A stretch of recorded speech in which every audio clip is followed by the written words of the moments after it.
नमस्कार दोस्तों, मैं हूं अभिषेक पांडे और आप लोग देख रहे हैं नूरा कुश्ती। दोस्तों, मुंबई में ताज होटल पे जो हमला हुआ था उसका जो हमलावर था कसाब, और अभी दिल्ली में साक्षी नाम की लड़की को जिस साहिल खान ने चाकुओं से गोंद कर मार डाला, इन दोनों में समानता क्या है?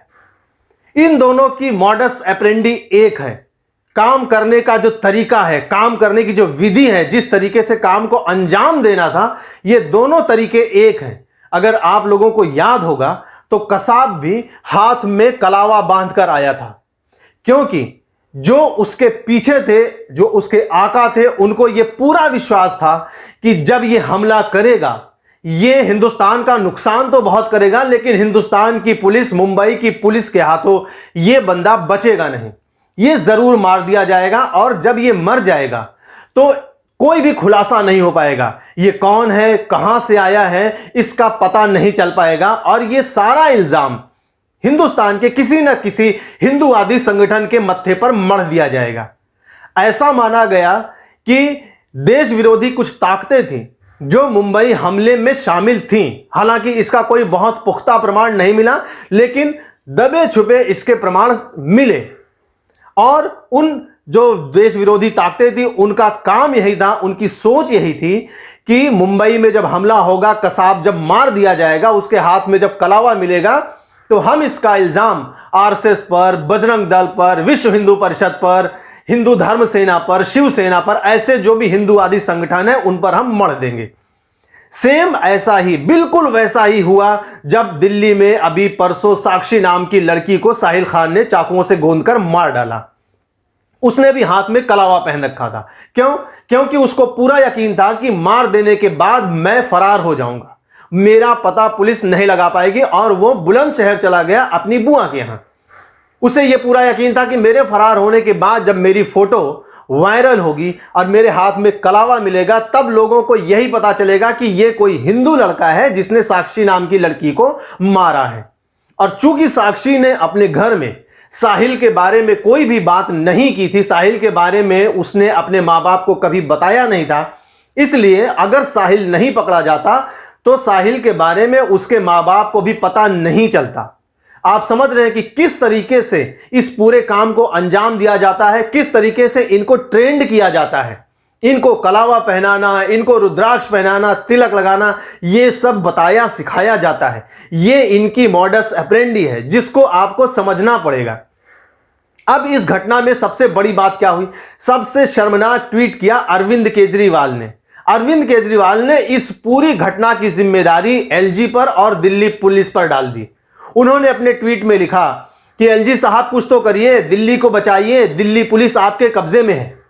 ये वही अरविंद केजरीवाल है जब दिल्ली में शीला दीक्षित के समय, जब शीला दीक्षित जी सीएम थी, उस समय जब दिल्ली में रेप की घटना हुई थी, तो इन्होंने शीला दीक्षित के ऊपर एक ट्वीट किया था कि ये कैसी हेल्पलेस सीएम है जो दिल्ली पुलिस अपने अंडर में ना होने का बहाना बना रही है। आखिर महिलाओं की सुरक्षा की जिम्मेदारी किसके लिए है? क्या दिल्ली को ऐसी हेल्पलेस सीएम चाहिए?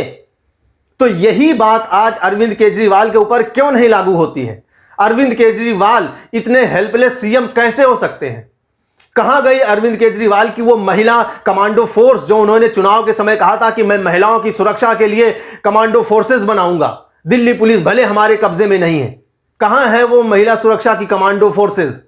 क्यों नहीं घूम रही है वो गली गली, मोहल्ले मोहल्ले, अरविंद केजरीवाल जी? और कल को जब आप दिल्ली के विधानसभा चुनाव में लोगों के पास जाएंगे तो क्या आप दिल्ली की जनता को यह बताएंगे कि हे भाई, अगर आप मुझे वोट देना चाहते हैं तो वोट दीजिए, लेकिन आपके महिलाओं की सुरक्षा मैं नहीं कर सकता हूं क्योंकि दिल्ली पुलिस मेरे कब्जे में नहीं है? यह बात आपको आपके घोषणा पत्र में, मैनिफेस्टो में लिखना पड़ेगा कि दिल्ली पुलिस आपके कब्जे में नहीं है, इसलिए आप महिलाओं की सुरक्षा नहीं कर सकते हैं। इतना शर्मनाक ट्वीट, जबकि आपको ट्वीट यह करना चाहिए था कि साक्षी के साथ जो दुर्घटना हुई है उसके परिवार के साथ पूरी पार्टी खड़ी है। साक्षी के घर में सबसे पहले भारतीय जनता पार्टी के जो सांसद हैं हंसराज हंस, वो जाते हैं, शिवसेना के जो स्थानीय नेता हैं वो जाते हैं। उसके बाद जब ट्विटर पर खूब फजीहत हुई, खूब लानत मलामत की गई अरविंद केजरीवाल की, तब इनकी पार्टी की नेता आतिशी मारलेना ने बोला कि मैं 3 बजे साक्षी के परिवार से मिलने जाऊंगी। और उसके बाद अरविंद केजरीवाल ने साक्षी के परिवार को कुछ सहायता राशि देने की घोषणा की। सवाल यह उठता है कि इतनी लानत मलामत के बाद यह कदम क्यों उठाया जाता है? यह इसलिए उठाया जाता है क्योंकि क्या वो आपका वोट बैंक है? इसलिए याद कीजिए कि जब निर्भया केस हुआ था और उसमें वो जो माइनर बंदा था जिसने सबसे ज्यादा घिनौनी हरकत की थी, उसको जेल से छूटने के बाद ये वही अरविंद केजरीवाल है जिन्होंने 10,000 रुपए कैश और सिलाई मशीन दी थी। तो क्या ये साहिल खान को भी ढूंढ कर उसको सिलाई मशीन या ऑटो रिक्शा या टेम्पो या पानी का टैंकर ऐसा कुछ देने वाले हैं ताकि वो अपनी जिंदगी को सही ढंग से सुधारे? जिस व्यक्ति के अंदर इतनी घृणा भरी हो, जो 66 सेकंड में 40-40, 50-50 वार करके 16 साल की एक लड़की का मर्डर कर देता है, क्या उसके सुधरने के कोई चांस है? ये जो घटना हुई, ये एकाएक नहीं हुई, ये अकस्मात नहीं हुई कि दोनों में झगड़ा हुआ और घटना हो गई, ये दुर्घटना हो गई। ये प्रॉपर प्लानिंग के साथ हुआ है। साहिल 15 दिनों से उस लड़की को ढूंढ रहा था क्योंकि उस लड़की की दोस्ती किसी और से हो गई थी। अगर किसी की दोस्ती किसी और से हो जाए तो तुम्हें तकलीफ क्यों हो रही है भाई? हो सकता है कि साक्षी को तुम्हारे बारे में सही असलियत जानकारी मिली हो और वो तुम्हारे साथ रिश्ता नहीं रखना चाहती हो, भले ही वो उसके पहले तुम्हारे साथ 1-2 साल से तुम्हारे रिश्ते में थी, लेकिन रिश्ता रखना या तोड़ना किसी की व्यक्तिगत मर्जी होती है। वो नहीं रखना चाहती तुम्हारे साथ रिश्ता, तुम भी अपनी जिंदगी में आगे बढ़ जाते, लेकिन तुम्हारे ऊपर इस बात की सनक सवार हुई, तुम्हारा ईगो, तुम्हारा घमंड सामने आया कि मुझे छोड़कर वो किसी और से दोस्ती कैसे रख सकती है। और 15 दिन से आपने प्लानिंग कर ली। चाकू लेकर यह बंदा 15 दिन से साक्षी को ढूंढ रहा था और जब उसको मौका मिला तो गली में उसको मार दिया।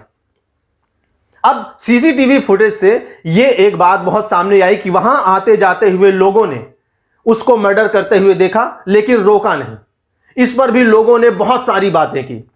फिर एक चश्मदीद सामने आता है जो यह बात बताता है कि भैया हम कैसे सामने आते?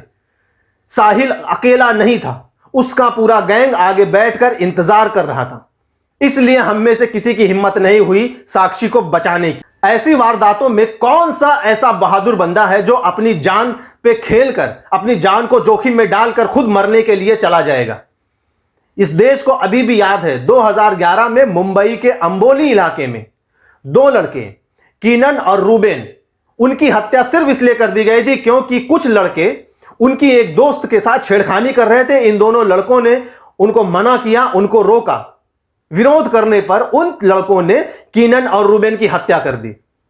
आज कीनन और रूबेन का परिवार किस हालत में है, कौन देखने के लिए जाता है? साहिल खान अपने पूरी गैंग के साथ में आया है। अगर कोई साक्षी को बचाने भी जाता और वो मारा जाता तो कौन जिम्मेदार होता? यह सारी जिम्मेदारी तो दिल्ली पुलिस की है, दिल्ली प्रशासन की है, दिल्ली सरकार की है। अरविंद केजरीवाल की वो महिला कमांडो फोर्सेस कहां हैं जो गली गली घूम रही थी? तो अगला जब चुनाव विधानसभा का दिल्ली में होगा तो दिल्ली की जनता अरविंद केजरीवाल से पूछेगी कि भाई जो तुमने इतने सारे वायदे किए थे उनका क्या हुआ? अगर तुम हमारी जनता को सुरक्षा नहीं दे सकते हो तो फिर आप किस तरीके के नेता? इतना हेल्पलेस सीएम क्या दिल्ली को चाहिए? यह सबसे बड़ा सवाल है कि क्या इतना हेल्पलेस सीएम दिल्ली को चाहिए? अगर नहीं चाहिए तो अगले विधानसभा चुनाव में आपको इस बात को याद रखना है कि अरविंद केजरीवाल ने यही ट्वीट किया है कि एलजी साहब दिल्ली को बचाइए, दिल्ली पुलिस आपके अंडर में है, मेरे अंडर में नहीं है। बस। बहुत बहुत धन्यवाद। अगर आप लोगों को मेरी ये बातें पसंद आए, मेरी वीडियो पसंद आए तो प्लीज इसको लाइक, कमेंट, शेयर करिएगा और मेरे चैनल नूरा कुश्ती को सब्सक्राइब कीजिएगा। धन्यवाद।